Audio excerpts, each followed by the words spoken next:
I'm Larry Smith with the West Star class of 2023, and I'm here with former Representative Steve McDaniel of Henderson County and City Manager for Parker's Crossroads. Steve, I appreciate you taking the time Thank you, to Larry. do this interview. Well, it's nice of you to ask me to participate. Glad to. Talk about a little bit about your time as a representative. When did you start? The counties that you served and that kind of thing. Well, I was elected to the State House of Representatives in 1988. I had not been involved in politics until 1986 when I worked in the campaign for Governor Winfield Dunn when he and Ned McWhorter were running, and Dunn was running for his second term. He had served one term in the early 70s. And of course, Governor McWhorter had been Speaker of the House for 14, 16 years and had connections all over the state. So I was asked to coordinate the campaign here in Henderson County for Dunn. And McWhorter beat us like a drum. Oh. And sort of hurt my feelings, I guess. And I'd been involved locally in various organizations, and I was thinking, I believe I could run for state representative and help, my home county. So I ran and won, and I took a open Democrat seat. I'm a Republican, and was elected 15 terms. So I retired from the legislature in 2018, and I really enjoyed my time in the House of Representatives. Had a lot of great experiences, a lot of good opportunities to help the district I represented and make a difference across the state as well. And what counties was your district other than Henderson County? Yeah, it changed over time. After each census, you have to reapportion the population. So I represented Henderson, Decatur, Perry, Wayne, Madison, and Hardeman counties over that 30-year period. Wow, that's quite a story there. Talk about some of the things that in your mind that you did during your time that helped put Henderson County on the map, or Parker's Crossroads, or that sort of thing.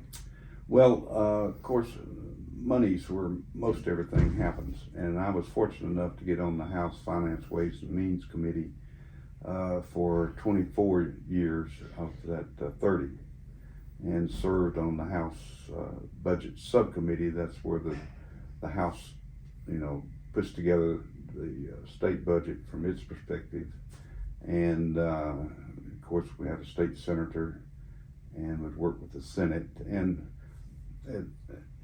mainly where people feel the effects of the representation is in the funding that you're able to get for your district in the way of grants and other projects that might be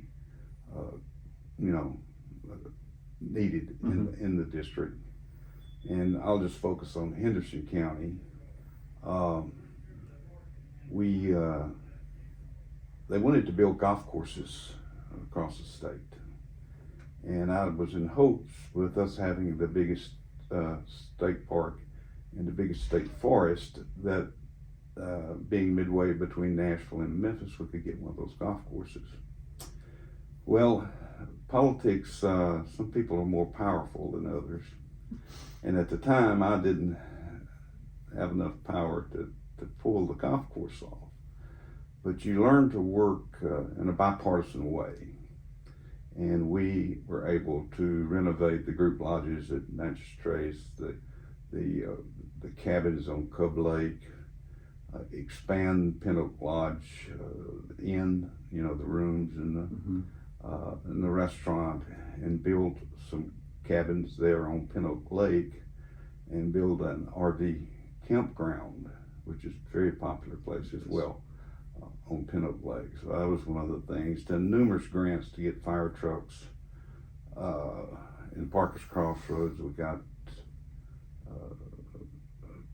the sewer Mm-hmm. Got a grant for sewer to help the city of Parker's Crossroads with that. And the list would just go on and on. Sure. On how you're able to swing a big enough axe to do some good. Now, you were also very instrumental in getting the Veteran Cemetery over here, is that right? We can thank Governor Bill Haslam, who wanted to build a state veteran cemetery, which means some people may not understand. You have your federal cemeteries, and most of those are full. So the state now has 5 veteran cemeteries across the state to serve veterans as well.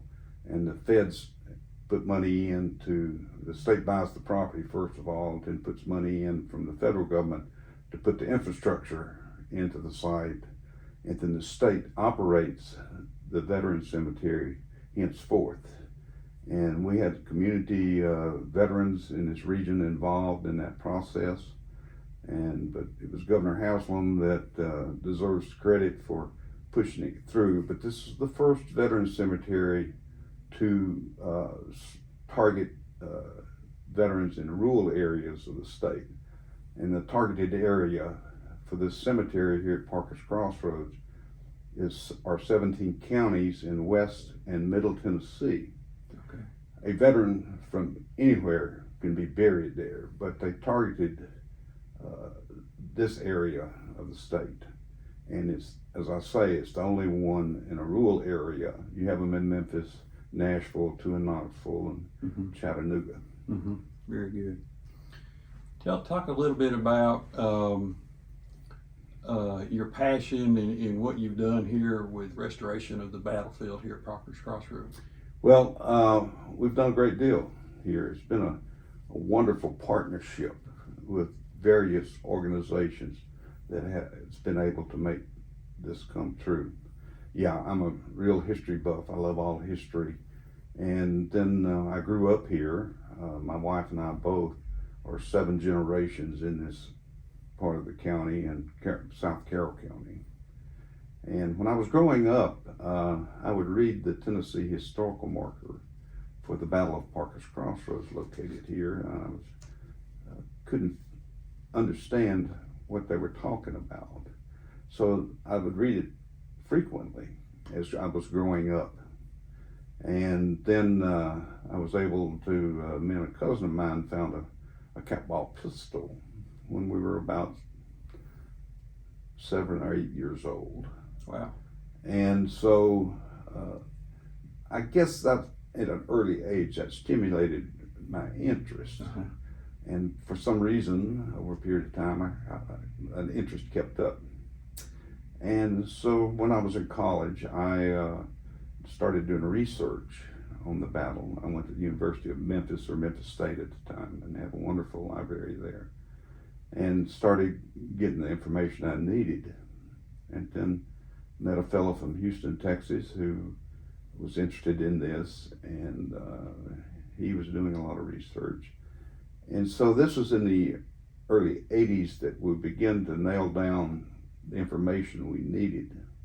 But it wasn't until 2001 the first land was acquired for the battlefield, and it was 56 acres of what we call core battlefield. And now we have 370 acres of core battlefield with about 4 miles of paved walking trails, over 50 interpretive signs, 14 cannons, and it goes on. And it continues today to, we continue our efforts to preserve the history of the Battle of Parker's Crossroads. And we get visitors from actually all over the world. Wow. And people want to come whose ancestors fought here, maybe wounded or mortally wounded. And it creates quite a revenue stream for the city, because the city has a contract with the Tennessee Historical Commission, with the state of Tennessee, to manage and maintain the battlefield. And they don't put any money into the maintenance. of it, but we get grants from them to help us with various projects. And so that's how the land was acquired. It was through these partnerships that put money and expertise into the purchase, the preservation, and now we're creating an educational opportunity for people, students in this region of the state to learn more about their history. Yeah, and it's a you've given me personal tours before, and it's very interesting and in a big area. And like you say, a lot of I'm a gun guy, so I like to see those cannons out there on the battlefield. You guys have done a great job of doing that. Well, thank you. What is something kind of comical that whether you was that you saw or experienced during representative time, or something that that comes back to mind that was a little bit funny while you were trying to work on things? Well, some of the things that happened to me I didn't think were funny at the time. I had a lot of experiences, and some of them I could talk about today and some I can't. People will recall back around 2001 when Governor Sundquist was in office, and we were having a real budget problem, and he was looking for a way to resolve permanently the issue. And so I was part of leadership at that time. I think I was the Republican caucus chairman. We would meet out at the governor's residence, the House and Senate leadership, both parties, and staff, and we'd meet there. For those who have been in the governor's mansion, or the governor's residence, it was a long, and still is, I suppose, dining table.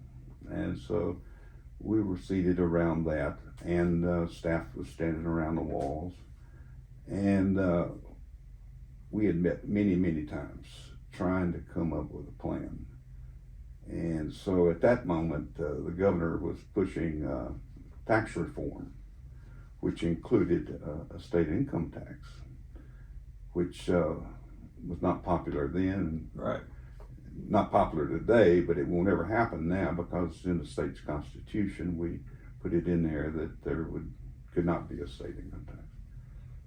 So it got quiet there one morning. We were meeting, and I thought I'd be real smart. I learned a lot while I was in the legislature, and it wasn't always easy. And the governor had this book that had all the legislators listed in there, and their photographs. You can get those. Called the General Assembly Handbook. And he had marked those who were in favor of his tax reform plan and those who were not, and maybe those he thought were leaning one way or the other. But it's real frustrating. It's the worst experience I ever had was during those times, that year or so that we were going through that. And so things got quiet, and I said, Governor, you think maybe we ought to look at something else? Because, I don't think this is going to work. Well, he looked at me like he could kill me. Here his own Republican is pushing back. And he had a handbook laid out in front of him. And I was about 4 seats down the table from him. And he took that book and threw it at me. Oh. And he said, let's see the votes for your plan. I picked the book up, just instinct or something, or a response, and I threw it back at him. Oh. And everybody's looking around, Speaker Navy, who's sitting right there by him, takes him by the arm, takes him out in the foyer at the residence. It stays about 10 minutes. And everybody in there, during that time, I'm sitting there, well, you really made a big mistake. Everybody's looking at me like, The governor comes back, he and Navy. The governor sits down. We'll continue on just like nothing ever happened. and nothing was ever said about that. So Wow. that's one of the toughest experiences I had. And I look back on it, maybe it's a little funny now, but it was not funny at the time. Sometimes, in my experience, sometimes the most uncomfortable situations become the most impactful. Yeah. So that's a good Well, story. you grow Yeah. from those experiences. Absolutely. Well, I think we'll just wrap that up, and I appreciate your time today. And if y'all haven't been out to Parker's Crossroads at exit 108 on I-40 in West Tennessee, you need to get out and take a look at it. They've done great work here. Thank you, Larry. Thank you, Steve. Appreciate it. Enjoy.